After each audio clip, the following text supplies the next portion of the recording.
کہ جو دوسری بات اس نے کی کہ جی آرمی چیف عمران خان اپنا رکھوانا چاہتا تھا، وہ یہ کہہ گیا نا، اور آرمی چیف رکھوا کے تو اس نے کہا پھر تو ہمارا یہ 15 سال تک رہ جائے گا اور یہ ہٹایا ہی نہیں جا سکے گا کیونکہ پھر احتساب بھی ہو جائے گا ہمارا۔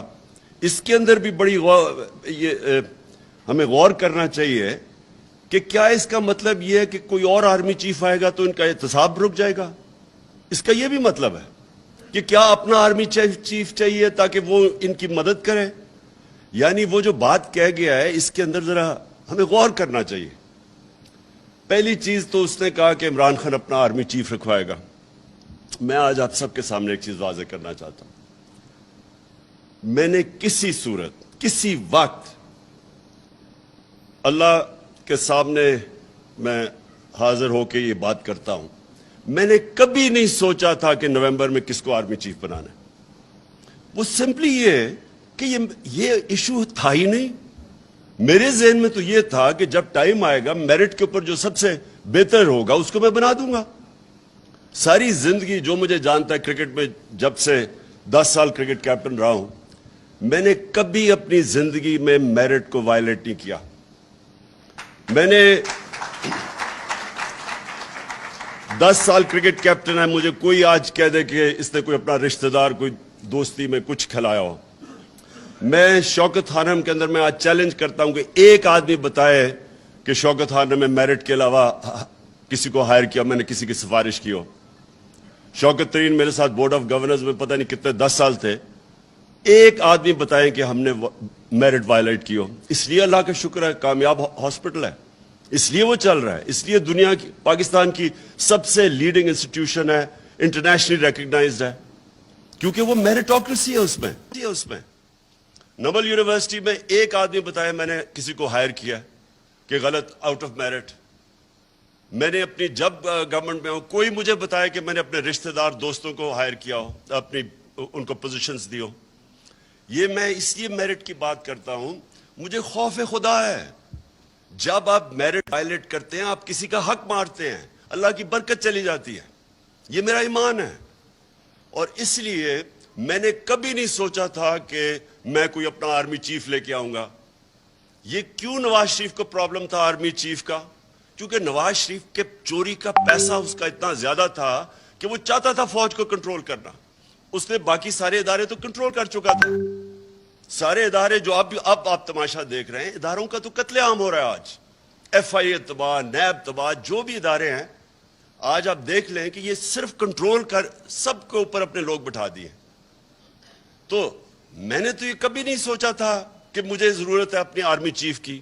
نواز شریف نے ہمیشہ اپنی پسند کا میرٹ کو وائلیٹ کر کے اپنا آرمی چیف لے کے آیا کیونکہ اس کو ضرورت ہے۔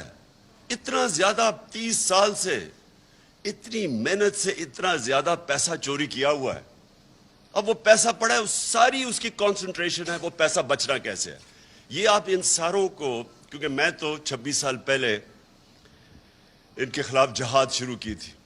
یاد رکھیں لوگ میرا مذاق اڑاتے تھے کہ جس کو سیاست نہیں جانتا، وہ یہ کہتے تھے کہ آپ نے اگر نواز شریف کے خلاف کھڑے ہیں تو زرداری سے تو دوستی کر لیں۔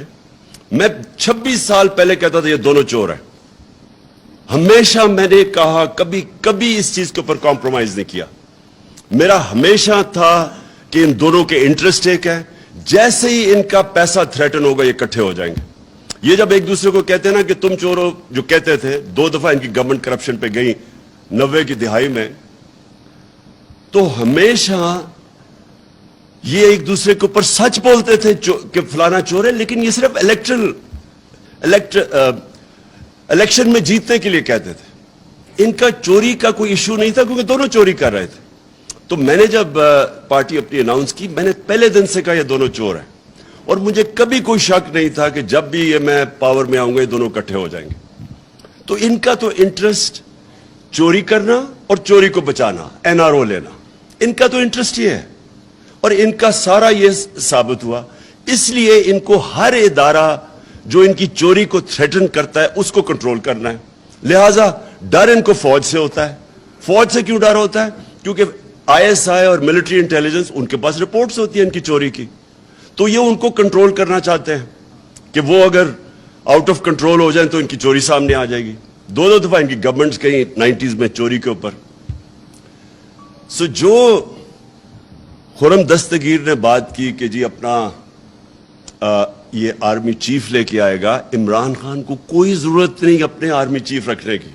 मुझे कोई अपनी चोरी नहीं बचानी, मुझे तो जो मेरिट के ऊपर बेहतरीन, क्योंकि हम चाहते हैं कि हमारा फौज का इदारा मजबूत हो। मजबूत तब होगा जब अब मेरिटोक्रेसी हो, तो हमारा तो इंटरेस्ट ये है। तो ये जो इनकी अपने ज़हन में खौफ आ गया था कि जनाब मैं वो जनरल फैज को लाना चाहता हूं, ये इनके खौफ थे, इनके ऊपर खौफ तारी हुआ है। क्योंकि चोरी, इतनी ज्यादा चोरी जब कर लें, बिलियंस ऑफ डॉलर्स इनके बाहर पड़े, तो इनको खौफ है उसका। उस खौफ की वजह से ये पैनिक कर रहे थे कि ओहो ये अगर वो नवंबर के अंदर अपना आर्मी चीफ रख लिया तो ये मुल्क को तबाह हो जाएगा, यानी इनकी फ्यूचर तबाह हो जाएगी। लेकिन मैं जो मेन थी मैं अब उसके ऊपर आना चाहता हूं। देखिए, पहले तो ये समझ लें कि अमेरिका जब रजीम चेंज करता है तो क्या अमेरिका रजीम चेंज करता है दूसरे मुल्कों की बेहतरी के लिए? ऊपर से तो वो कहते हैं कि डेमोक्रेसी और डेमोक्रेसी, हम दुनिया में डेमोक्रेसी लाना चाहते हैं, फ्री वर्ल्ड, ये तो सारा रेटरिक है। लेकिन रजीम चेंज जब भी होता है वो लोगों को, मुल्कों को इस्तेमाल करते हैं अपने इंटरेस्ट, अपने फॉरेन पॉलिसी को आगे बढ़ाने के लिए। तो जो रजीम चेंज होता है, पहले तो ये क्लियर हो जाए, वो अमेरिका अपने इंटरेस्ट के लिए करता है, वो हमारे इंटरेस्ट के लिए नहीं करता। अब क्या हमारे इंटरेस्ट में है कि हम बेसिस दें अमेरिका को? क्या ये हमारे इंटरेस्ट में है? क्या हमें पता नहीं चला कि अभी ये जो वॉर ऑन टेरर हुई थी, इसमें जो हमारी तबाही हुई, ये इस्लामाबाद एक फोर्ट्रेस बना हुआ था, खुद कुछ हमले हो रहे थे, क्रिकेट टीम या टूर नहीं करती थी, इन्वेस्टर तो बड़ी दूर की बात है। क्या यहां मैरियट के अंदर जो बॉम्ब ब्लास्ट हुआ, तो हम सबको पता है कि हम इस्तेमाल हुए थे उसमें। हमें हमारे सरबराह को धमकी दी गई थी तब भी कि we will bomb you into stone age, अगर आप हमारी जंग में नहीं शामिल होंगे। और हम शामिल हुए, झूठ बोला हमारे से। मुझे याद है मैं वो मीटिंग्स में था कि नहीं जी हम तो इनको सिर्फ लॉजिस्टिकल सपोर्ट दे रहे हैं। इधर से शुरू हुआ, मेरे असेंबली में तकरीर है जब इन्होंने फौजें भेजनी शुरू की अपनी वजीरिस्तान में, मैंने इनको समझाया, क्योंकि अगर आपने तारीख पढ़ी हो, सारे उस इलाके की तारीख पढ़ी हो, इतनी स्टुपिडिटी कभी भी किसी हमें नहीं करनी चाहिए थी। मुझे अभी भी याद है मैंने स्पीच की, क्यों मैं वो इलाकों को क्यों बेहतर जानता था। मैंने एक ट्रेवल बुक लिखी थी सारे कबाइली इलाके में फिर के। उस ट्रेवल बुक में जब आपने तारीख पढ़ी हो तो आपको पता होना चाहिए, आपको या पता या नहीं, कि जो सबसे ज्यादा अंग्रेज फौजी मरा था वो वजीरिस्तान में मरा था, ये कबाइली इलाके में मरा था। 80 साल के अंदर सबसे ज्यादा उनकी कैजुअलिटीज उधर हुई थी, और 1947 तक वो उनकी कैजुअलिटीज होती रही थी। बाकी हिंदुस्तान में अमन था 1857 के बाद, लेकिन कबायली इलाके में कॉन्स्टेंटली कहीं ना कहीं लड़ाई हो रही थी। 1935 में आधी ब्रिटिश इंडियन आर्मी इसके बाहर थी, वजीरिस्तान के बाहर। हमें जिस तरह पूरा अमन था, हमारा एक फौजी नहीं था, एक चौकी नहीं थी पुलिस की, वहां टोटल जिधर हमें ना हमारा कोई खर्चा था ना कुछ था, वो हमारी फौज थी। हमने इतना बड़ा जुल्म किया वहां फौज भिजवा के। और मुझे अभी भी याद है 2003-4 में जब फौज भिजवाई अमेरिका के प्रेशर के ऊपर। फिर मैं जरा अब आपको एक इंसिडेंट बताऊं, लोगों को तो पता नहीं था क्या हुआ वहां। लोगों को तो वही जो पैसा चला था अभी रजीम चेंज के ऊपर हमारे पे चला, जो मुसद्दक के ऊपर चलाया गया, जब उसको पहले तो बदनाम करते हैं ना किसी को, जब रजीम चेंज करना हो पहले मीडिया पे पैसा चलता है, तब भी मीडिया पे पैसा चल रहा था। मुझे तालिबान खान कह रहे थे कि ये जी प्रो टेररिस्ट है, ये उसके खिलाफ है, ये दहशतगर्दों के साथ है।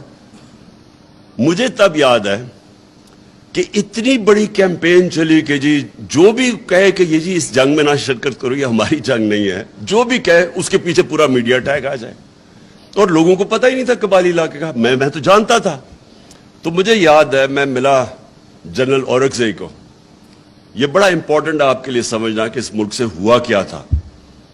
जनरल औरकजई उस वक्त कमांडर थे सारी जो हमारी आर्मी थी कबायली इलाके में, तो वो कहते कि हमने एक अकॉर्ड साइन किया 2006 में के करीब, एक वजीरिस्तान अकॉर्ड किया। तो कहता है अमेरिकन का एक बड़ा हाई लेवल डेलीगेशन आया हमारे साथ पूछने, हमें हमारे से बातचीत करने के लिए। रेगुलर मुलाकात होती थी, हम उनके एलाय थे। वो और बात है कि हम उनके एलाय थे, वो हमारे ऊपर ही बमबारी कर रहे थे। तो वो जब बात कर रहे तो ये एक्सप्लेन कर रहे थे उनको कि हमने क्यों इनसे ये पीस अकॉर्ड किया है। इन्होंने बताया कि हमारी कैजुअल्टीज बहुत ज्यादा हो रही थी, हम पाकिस्तान की फौज की कैजुअल्टीज हो रही थी। तो वो एक कहता, उनका जो एक सीनियर आदमी, वो चुप करके सुनता रहा। जब हमने उसको एक्सप्लेन कर दिया कि जी हमारे ये मसले थे, इसलिए हमने वजीरिस्तान अकॉर्ड साइन किया है, तो वो कहता, वो सीनियर जो उनका ऑफिशियल था, वो कहता, ये जरा सुने, we are paying you to fight, not to have peace accords.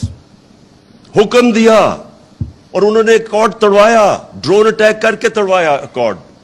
तो हम मर रहे थे यहां, हम यानी कोई पाकिस्तानी उधर भी मर रहा है, इधर भी मर रहा है, हमारे ऊपर ड्रोन अटैक्स हो रहे थे।